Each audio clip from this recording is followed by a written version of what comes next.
Akhir-akhir ini, frasa kabur aja dulu makin sering muncul di lini masa. Bukan cuma jadi bahan candaan, tapi juga jadi semacam refleksi tentang rasa capek, kecewa, bahkan keputusasaan dari generasi muda terhadap kondisi negeri ini. Tapi benarkah kabur itu sama dengan menyerah? Atau ada makna lain yang belum kita pahami?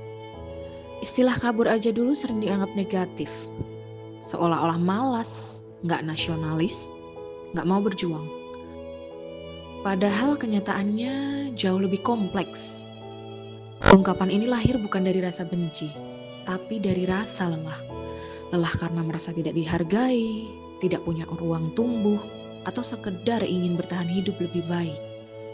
Banyak yang kabur bukan cuma ikut tren, tapi karena punya alasan nyata.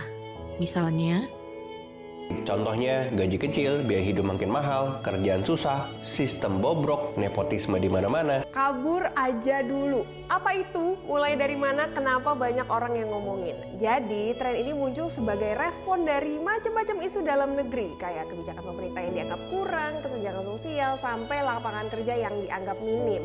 Banyak juga yang share pengalaman hidupnya, apalagi mereka yang udah atau bahkan sekarang lagi di luar negeri. Bahkan di X ada yang sampai buat perbandingan. Kalau mau kabur aja dulu, bisa pilih ke negara yang mana. Respon netizen gimana? Ya beragam. Ada yang dukung kayak bilang kayak gini, ya mending di luar negeri aja lah karena bisa dapat gaji yang lebih baik. Tapi ada juga yang bilang kayak gini, nggak semudah itu karena walau terlihat ya lebih terjamin, tapi biaya buat pindah juga nggak sedikit dan adaptasi di sana juga nggak mudah. Nah menurut kamu gimana nih? Coba komen ya. lalu muncullah pemikiran, kalau di sini nggak bisa kasih kesempatan, mungkin di tempat lain bisa. Tapi ingat, kabur ke luar negeri tidak otomatis berarti berhenti cinta Indonesia. Justru banyak dari mereka yang pergi itu sebenarnya ingin belajar dan kembali dengan sesuatu yang lebih besar.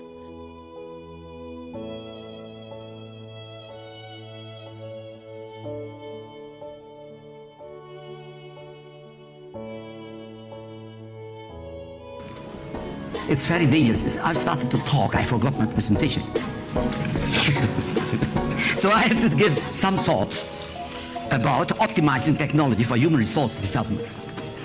If I'm talking about productivity, okay? Sumpahku terlentang, jatuh, perih, kesal. Ibu Pertiwi, engkau pegangan janji pusaka dan sakti, tanah tumpah darahku, makmur dan suci.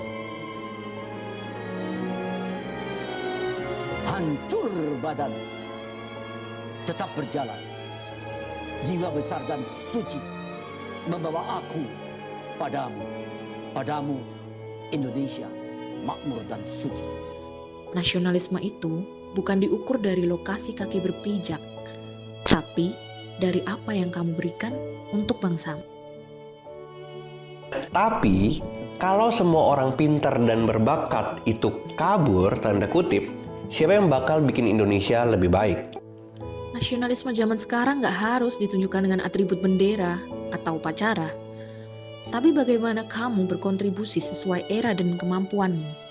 Wawasan kebangsaan adalah cara pandang tentang Indonesia sebagai satu kesatuan, wilayah, budaya, kepentingan, dan tujuan bersama.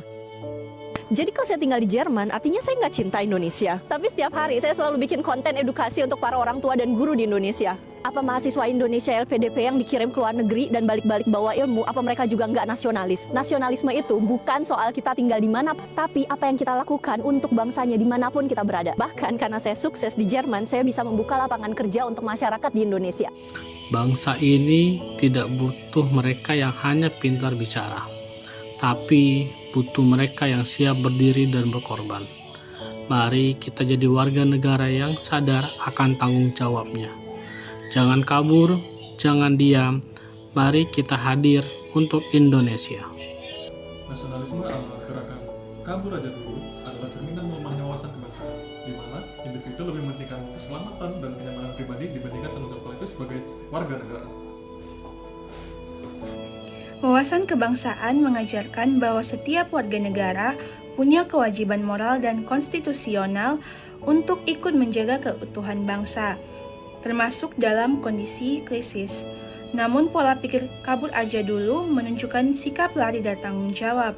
Ini jelas bertentangan dengan semangat bela negara dan prinsip gotong royong. Nasionalisme sejati bukan hanya soal bendera dan lagu kebangsaan, tetapi ia harus diwujudkan dalam suatu tindakan nyata saat negara membutuhkan. Orang-orang dengan mental kabur aja dulu itu biasa hanya sekedar vokal saja di saat negara dalam situasi aman.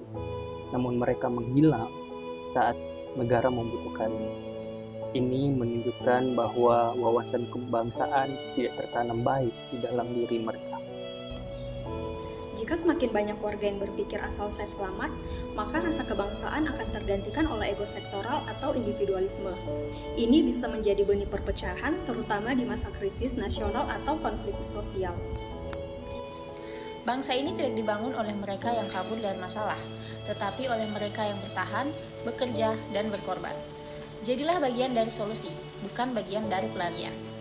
Nasionalisme bukan tentang berdiri paling depan saat upacara, tapi tentang tidak meninggalkan barisan saat negeri dalam bahaya.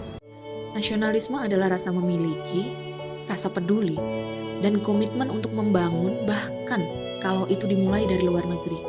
Kamu bisa jadi konten kreator yang dikenal dengan mengenalkan budaya Indonesia. Jadi peneliti yang bawa pulang inovasi, jadi wirausaha yang bantu pasar lokal, atau sekedar terus bicara jujur dan mendorong perubahan. Mereka kabur, iya, tapi mereka juga kembali dalam bentuk kontribusi. Jadi daripada menghakimi, mari saling menguatkan, karena nasionalisme bisa punya banyak bentuk.